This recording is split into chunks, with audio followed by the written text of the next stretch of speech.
I've covered a lot of Alice in Chains videos on my channel, including their glam days, the making of Facelift, Jar of Flies, Sap, as well as the song Rooster. The links to those videos are down below. But today, let's take a look at frontman Layne Staley's final days with the band in the studio.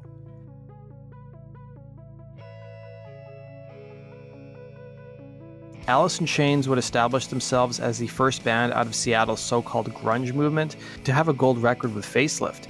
They would release several big records during the 90s, including their follow-up Dirt, 1994's EP Jar of Flies, and 1995's self-titled record that would prove to be their final studio album of original recordings. Addiction and infighting led the band to stop touring in any major capacity by 1993. Frontman Layne Staley's addiction to heroin would be the group's Achilles heel, and it wasn't something that the singer really hid.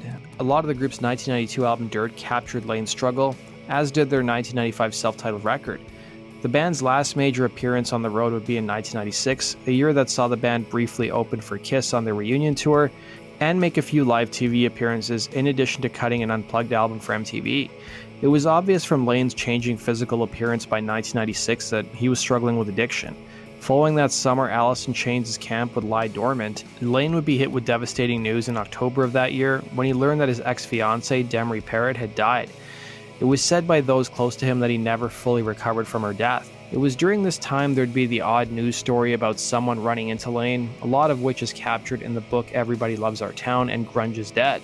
Even MTV reported in August of 1997 that there were rumors circulating online for nearly a year, and on radio stations that Layne had lost several fingers to gangrene.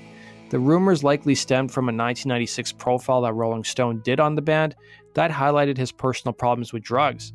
A rep for the band would issue a statement to MTV that read at the time, "I visited Layne the other day and he's fine, and he's got all his fingers." In October of 1997, the band's manager, Susan Silver, would appear at the North by Northwest Music and Media Conference, and the Seattle Times would report that, and I quote, "She hinted with a sigh that Alice is about to self-destruct." It was during this time Silver would close her management business as well. By late 1997, reports were starting to surface that guitarist Jerry Cantrell was now turning his attention to putting out a solo record. It's important to note that some of the tracks on Cantrell's solo record Boggy Depot consisted of 3/4 of Alice in Chains minus Layne Staley. Of course, as Cantrell started doing press for his solo effort, which would be released in April of 1998, the question of Alice in Chains' inactivity continually came up, in addition to questions about Layne's health. He would be asked about the band's inactivity in February of 1998, telling MTV, "Well, there's really nothing up with Alice in Chains. We've been together for 11 years now, and we've done a lot of great music together and accomplished a lot of things, and that's very special to me. But there also comes a point in the life of any band, I think, that it's time to change and time to try new things." Here's another interview Jerry did with Much Music, and you can tell he's pretty annoyed when questions about Layne's health come up. McKinley. Layne Staley, okay.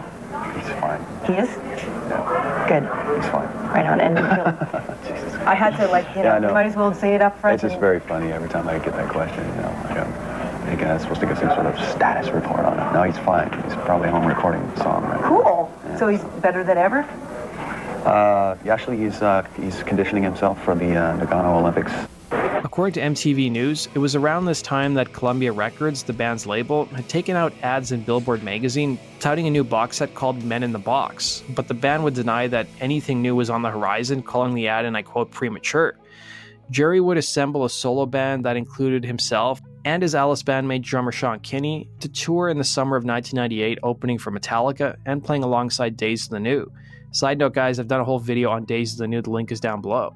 Cantrell would reveal to Pop Matters that it was during his time on the road that he started to write music for a second solo album, Degradation Trip, and that included a track called Get Born Again. But his Alice in Chains bandmates, including Layne, took a liking to the song. Then in August of 1998, producer David Jordan, who produced both Facelift and Dirt, got a call that Alice in Chains wanted some studio time to record a few new songs for an upcoming box set, The Music Bank.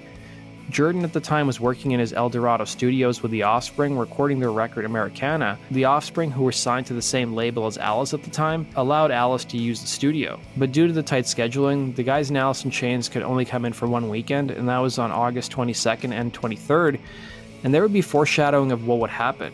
Jordan, for his part, had a falling out with Alice in Chains during the making of Dirt, confronting Layne about his escalating drug use. hence why he didn't work on their follow-up releases Jar of Flies or their self-titled album in 1995 with the job going to producer Toby Wright. Wright would also work with Jerry on a solo record. In addition to seeing a familiar face with Jordan, Dirt engineer Brian Karlstrom was also in the studio at this time, but he was exhausted from pulling long days with The Offspring.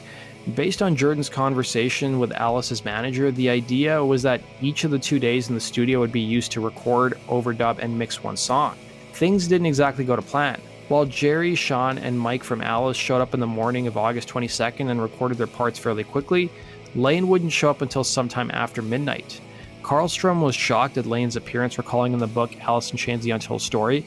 Layne showed up in the studio and I didn't recognize him. He looked like an 80-year-old man. He didn't have any teeth. I was shocked to say the least. A studio runner and assistant engineer named Elan Trujillo, who Jordan mentored at the time, shared a similar sentiment, recalling in the same book. When Layne came in, we were all shocked because Layne definitely didn't look how he used to. He had obviously been really affected by substance abuse at that point. It was really sad. I was really heartbroken.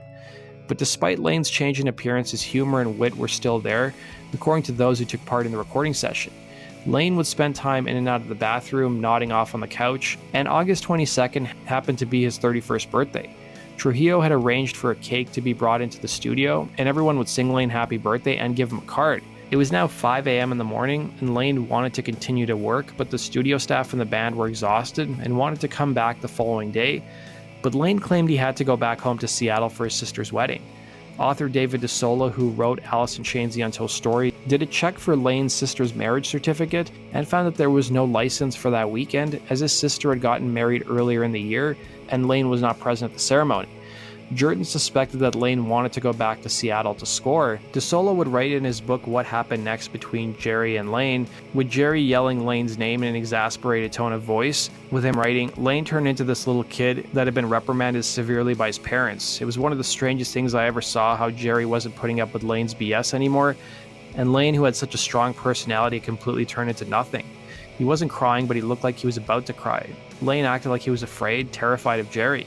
The studio sessions would be suspended for the time being, with no vocals being recorded, and the tension in the studio soon leaked to Rolling Stone magazine, who wrote up an article on September 4th, 1998 titled Malice in Chains. The article, mostly citing Jordan, created some bad blood between the producer and Alice's camp, and Jordan would recall to Rolling Stone how Layne, and I quote, "weighed 80 pounds and was white as a ghost," with Jordan adding, "It's 1 o'clock in the morning and Jerry and Layne were having problems on one song because Jerry was mad because Layne was changing the melody and lyrics. So in the middle of the mess, I'm supposed to go, let's stay here all effing night." According to Jordan, Staley told Cantrell, "I've never effing used your lyrics, I'm not about to." But the guitarist would shoot back against these accusations and Jordan's recollection, telling the magazine, "If you look at any of our discs, I mean, Layne sang a lot of my lyrics and I sang a lot of his. It's not like one guy's writing all his shit." In the same article, the band's manager Susan Silver would slam Jordan for leaking details of the session to the magazine, stating, "I'm sickened by the fact that Dave would try and lay blame on everyone around him for something that he was so clearly responsible for. All this from a professional who's received many benefits from his previous association with Alice in Chains. He should be ashamed. His lack of respect is disgraceful." Following the failed sessions, Jordan tried to set up some studio time in Seattle for early September for Layne to finish up his vocals, but he would soon be informed that Layne didn't want to work with the producer anymore. Layne would end up finishing up his vocal tracks with producer Toby Wright, and due to the tensions between Jerry and Layne at the time, they had to be in the studio at different times, with Wright recalling to David DeSola, "Those two songs required a lot of Pro Tool editing because Layne would do something, he'd go home, Jerry would come in and hear what he did, and he'd change it again. So it was a lot of digital manipulation." Wright would attribute the heavy use of Pro Tools to the fact that Layne was missing teeth, something which affected his singing ability. According to Wright, he tried to encourage Layne not to write lyrics that highlighted the singer's lisp, and the two resulting songs would be Get Born Again and Died, which would be the final two songs Layne recorded with the band. Both songs would be included as part of Alice in Chains' Music Bank box set, with Get Born Again being released as a single, and a video would be shot for the song as well. The video for Get Born Again wouldn't use any current footage of the band due to Layne's appearance, and instead used a compilation of their old videos. The single would peak at number 4 on the Billboard mainstream rock charts, and Layne would reveal to Rockline that the song was about religious hypocrisy. The song Died, meanwhile, would be written about Layne's former fiancée Demery. In the liner note of the Music Bank box set, Jerry would write about Died, "I wish we'd have gotten a bit more time to work on that one. It's more Alice in a jam room, It's not as finished as Born Again. It's vicious, it's got teeth, it doesn't have many overdubs, and it's maybe a pure, raw form of what Alice is. It isn't pretty, and that's not a bad thing at all, he'd write. Layne would continue to be in seclusion in the years that followed, and he would pass away in April of 2002 due to a drug overdose. He was only 34 years old. That does it for today's video, guys. Thanks for watching. Be sure to like button and subscribe, and we'll see you again on Rock and Roll True Stories. Take care.